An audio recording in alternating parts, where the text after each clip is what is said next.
Right, please can we, in that case, give a very, very warm welcome to our party president, Baroness Sal Brinton. Welcome to Gateshead.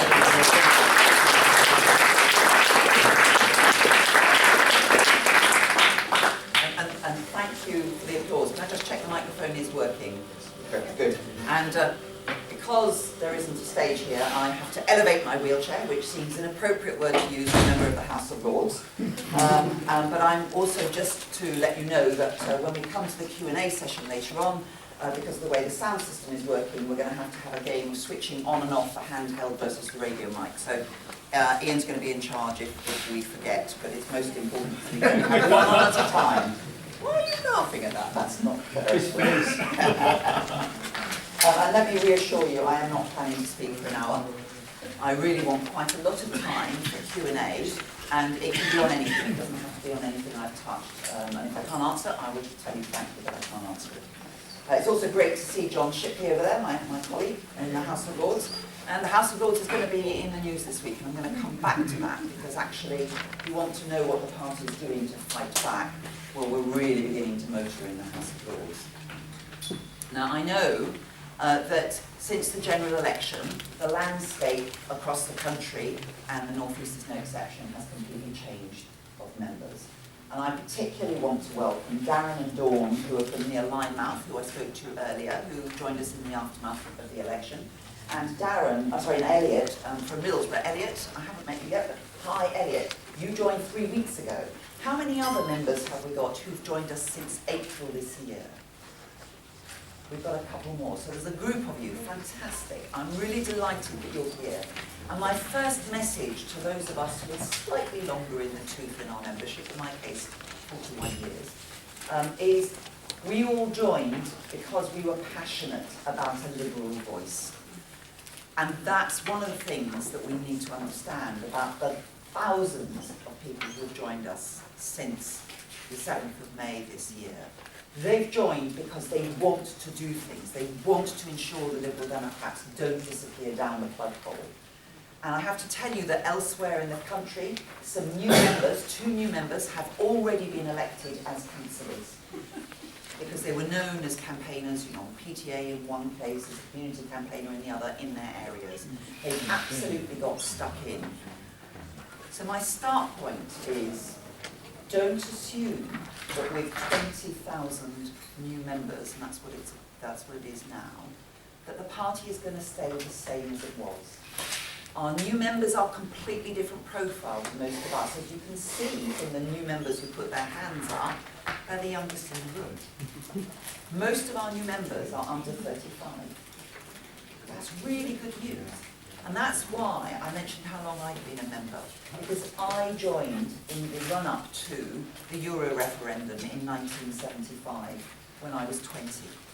And I was one of those young people then who was determined that we would have a positive voice and a positive vote for Europe. I'm terribly sorry to say this to some of you, but it does become a bit of a bug. And one gets caught up, and you see I've hung around quite a long time.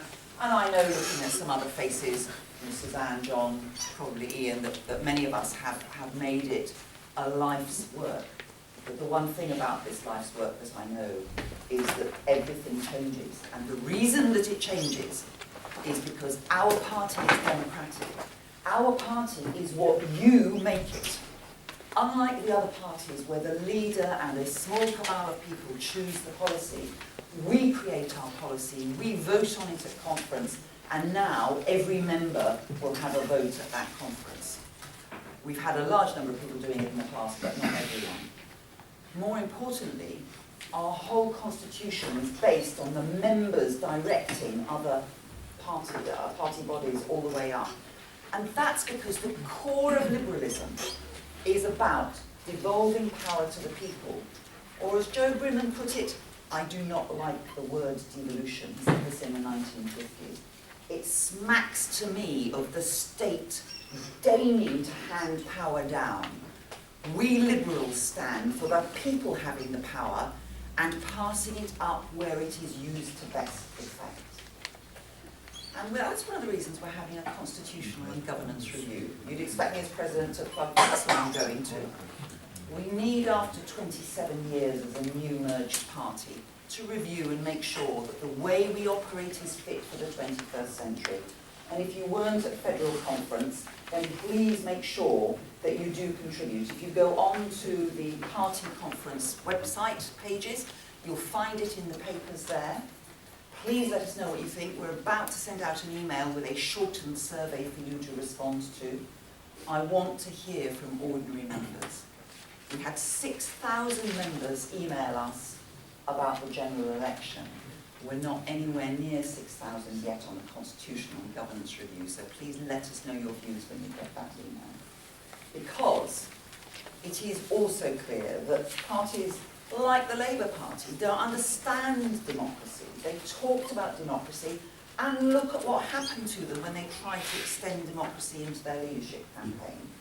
They ended up vetting people as to whether or not they were appropriate to be able to be Labour voters. And then people who had been broadly Labour supporting, indeed Labour members for many years, but had left in disgust over the Iraq War, were not allowed back in to vote.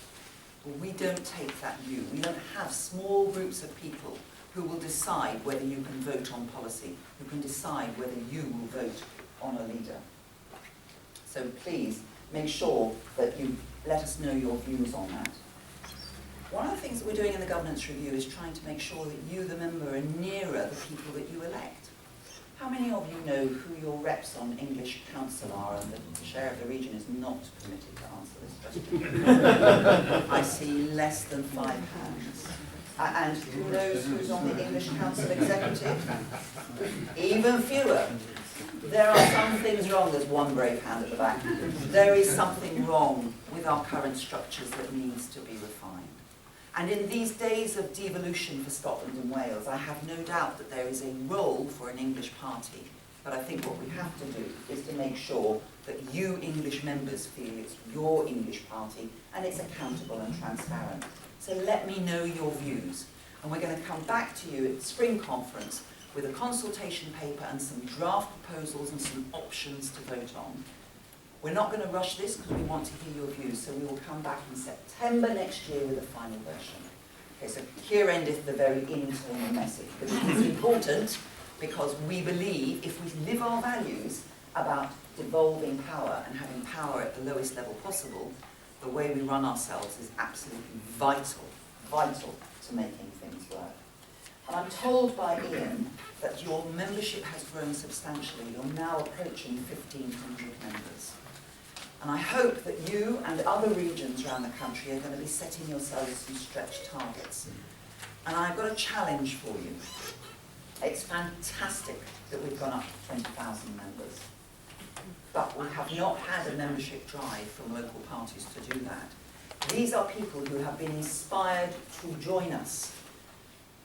Think how many more members we could get if you started knocking on doors, telling the story of what we are doing back in opposition, not just in government, but I'll come on to that, but also actually what we're doing at a local level too. It's really important that we do that. And I hope that we can retain the new members we've got. Let me give you a horrifying statistic. 29,000 member subs are due for renewal in June next year. 29,000. Traditionally, a lot of our members have not been invited to join things, not been made to feel welcome, and they don't renew after the first year. Coming to conference is a brilliant first step. But how many of your local parties have arranged a social with your new members? How many of you are actually ringing your new members to invite them to your AGM and perhaps having a local councillor to speak about a key campaigning issue? How many of you are doing what Suffolk did when they had, and I'm not joking, a speed dating conference for new members from all their local parties? So if you were interested in standing for council, there were some people from the local councils there. If you were interested in information technology and really wanted to help the party with your information technology background, there was someone there to talk about Connect and Nation Builder and all of those things. If you were really interested in local campaigning but didn't know where to start, there were some local campaigners there. And if you really thought that the first thing you wanted to do was to become approved as a candidate for the next Westminster election, then there were people there to talk to you about that. And it was very, very successful. But my core message to you is we shouldn't wait for our new members to come to us. We have to go and talk to them and invite them in. Let's not forget, we all joined the party because we're passionate about politics. And for those of us worried about getting leaflets out, the first reaction tends to be, would you deliver some leaflets? Don't do that on the first occasion this time. Second or third, possibly. And there's a classic story about the first conversation on the doorstep where you're invited to deliver leaflets if you're the new member. And then you say, well, actually, you know, I'm the PTA at school, I'm very worried about the crossing. Oh, well, would you like to campaign on it? We'll take a photograph with you. And actually, we're looking for a candidate for the ward. And have you thought about standing for Parliament? So in the space of 10 minutes, a new member is suddenly terrified off from doing anything. So go gently. But we do have this absolute clear mandate. It's becoming so evident of what we stopped the Tories doing when we were in coalition with them. They are going back so fast on everything that we protected people from, like tax credits cuts. I'll come back to that in a minute. And they're even talking about changing the pupil premium, which is the money provided for children who are notionally on free school meals if they're infant school, or are on free school meals if they're older than that, to only being for children with low attainment targets. So the brightest, poorest children, the Tories are proposing to take the money away from. That's today's news. That is really shocking. The Lib Dem policy of pupil premium was to ensure that all children from a poor background got extra support so they could attain the best of their ability and not say, if you're bright and poor, you don't need that extra support. That is an absolute disgrace, and it's yet again something else we've got to campaign about. But Monday and Tuesday are really, really important for us. On Monday, we have a fatal motion in the House of Lords to stop the tax credit changes. We were right in coalition to stop higher taxpayers from getting tax credits. We were absolutely right. The Labour policy of tax credits was debased, and actually, to be honest with you, it encouraged employers not to pay the minimum wage or even a living wage, and we have to move to something else. But it is wrong for the Tories to introduce a new system and reduce tax credits further before we've got what they're calling the living wage, and some of us would just call a heightened minimum wage, and it's certainly wrong to terrify people. I am quite clear that this is going to be George Osborne's poll tax. It is really deeply shocking. And what's even more shocking is I've been told yesterday that Labour are not going to vote for our fatal motion. They have an anodyne motion that says, extend it, consult a bit longer. So for those of you facing Labour, you will be able to say after Monday, unless they change their minds, Labour could have stopped the tax credits change. The whole point about a fatal motion is it's dead, and they will not do that. But more importantly, you have to be able to say in your focuses, the Lib Dems stopped the nonsense of higher rate taxpayers getting tax credit, but they've tried to kill dead tax credits for the most vulnerable. And that means we've got our campaigning mojo back. Tim Farron is speaking a lot this week about it. That's really important, and it's been very good that he's been able to do it. But with only 8 MPs, there's not much they can do. But by the time our new members of the House of Lords are in, we're going to be a group of 112. And we really are beginning to make our presence known. And we do punch above our weight, we know that. You can see Ian Wrigglesworth has joined us as well. So John and Ian, I think you agree with me, we really are making our presence felt. On Tuesday, the Lib Dems have another fatal motion, and that's on stopping the Tories' individual registration for elections. Yesterday, the Electoral Commission urged us to support the fatal motion in the House of Lords because it's too fast and it doesn't take account of worries about people falling off the list. We've got the Electoral Commission, the arm's length government organisation responsible for elections, saying the government is wrong on this. What more evidence does the government need? Now, I think we might win on that one. I think that Labour are likely to support us, and with crossbencher support, that should be okay.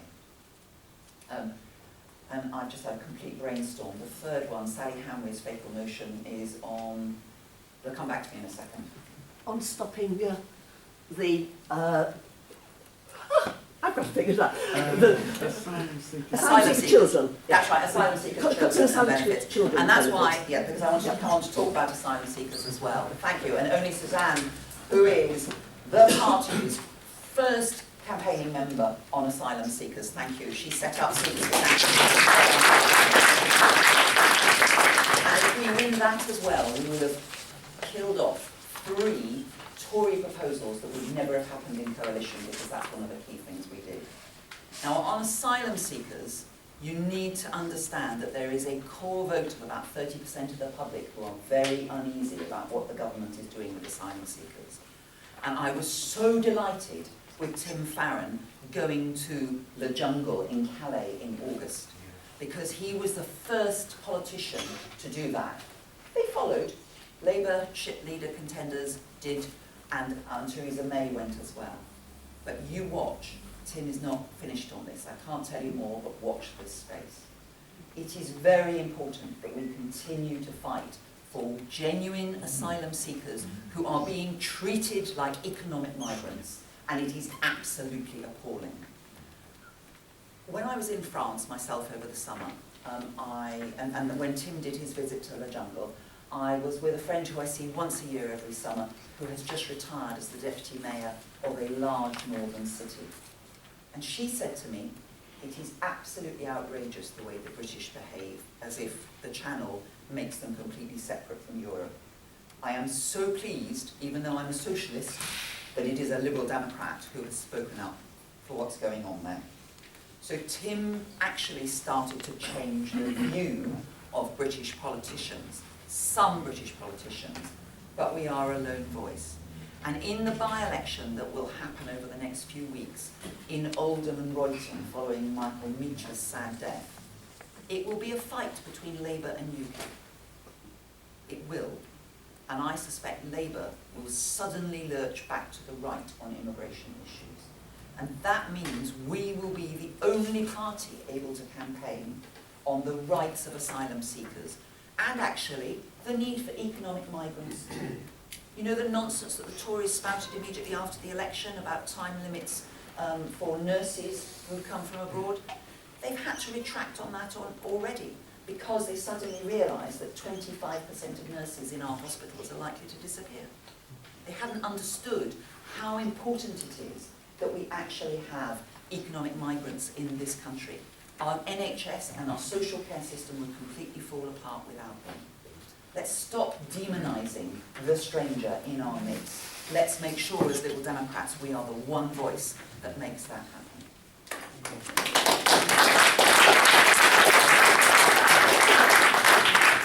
And that brings me to the Europe referendum. It is so, so vital. We've been told that 1/3 of the population, perhaps 40%, are pro-Europe. 30% will always vote for out. So there's a sort of 25 to 30% in the middle. And that is the group of people who in campaign are going to be targeting. Your job as Liberal Democrats is to find the 30% who are passionately pro-European. You need to find them now. You need to talk to people in your Chamber of Commerce, in your local businesses, and say, if you think staying in Europe is important, please start speaking up about it. Because the one thing that we must not let the Europe referendum become about is a party political infight. This has to be the people's decision. And at the moment, people who are non-political but pro-Europe are being silent. And yet surveys tell us that it's well over 1/3. So please make sure you talk to them. Ask them to write letters to their local newspapers. The party website on the Pro-Europe campaign, which you should all have had an email a while ago, you'll get more, sets out how you can campaign. You can set up desktop petitions in the high street, have coffee mornings for people in your area, not just Lib Dems, to talk about some of the issues. There's already campaigning material on there. Hand it over to the people to make sure that now they start talking about it, well before the campaign proper gets going. And talk to your universities locally too. Universities get an enormous amount of money for research from Europe. That would disappear. And our students that go abroad on the Erasmus scheme, and European students coming here, that would all change if we were out. So, how does this all work back to increasing your membership and sustaining your membership? Well, we were written off and still have been written off by many people in the press. One of the advantages of being long in the tooth in this party is that I know we keep resurging, we keep coming back. In 1977, the first time ever I was an agent in the GLC elections in Paddington, which was a no-hope seat, and the candidate was working on one ward only for the Paddington local party, and we were at 3%, and we were behind the National Front. We have actually been in a worse place. And when Paddy became leader, he talks about when we were just an asterisk in the polls. Well, we are winning by-elections all over the place. Membership is still continuing to increase, although it's much more slow and steady now. If you go out and start recruiting, we can continue that membership surge. And I'm absolutely with Tim Farron, who says we need a target of 100,000. It's a hard target before the end of this Parliament. So please help to do your bit. Don't think that people are against us. They are not. They want to hear about Europe. They want to hear about the way asylum seekers are being treated. They want to hear that there is one party standing up to stop the tax credits cuts that George Osborne is proposing. So make sure that our voice is heard. And I promise you, from the doors I've been knocking on, people do want to hear. Don't be scared. It's great out there. I'm delighted that Julie is here, and I am so sorry that she didn't make it to the Green Bench.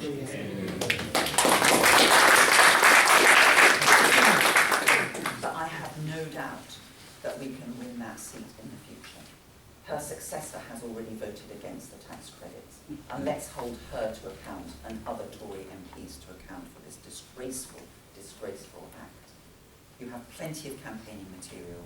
You should have fire in your belly, and if you don't, by the end of the day, I suspect Suzanne would have given it to you on asylum seekers. Go out there and really, let's get the Lib Dem fight back going.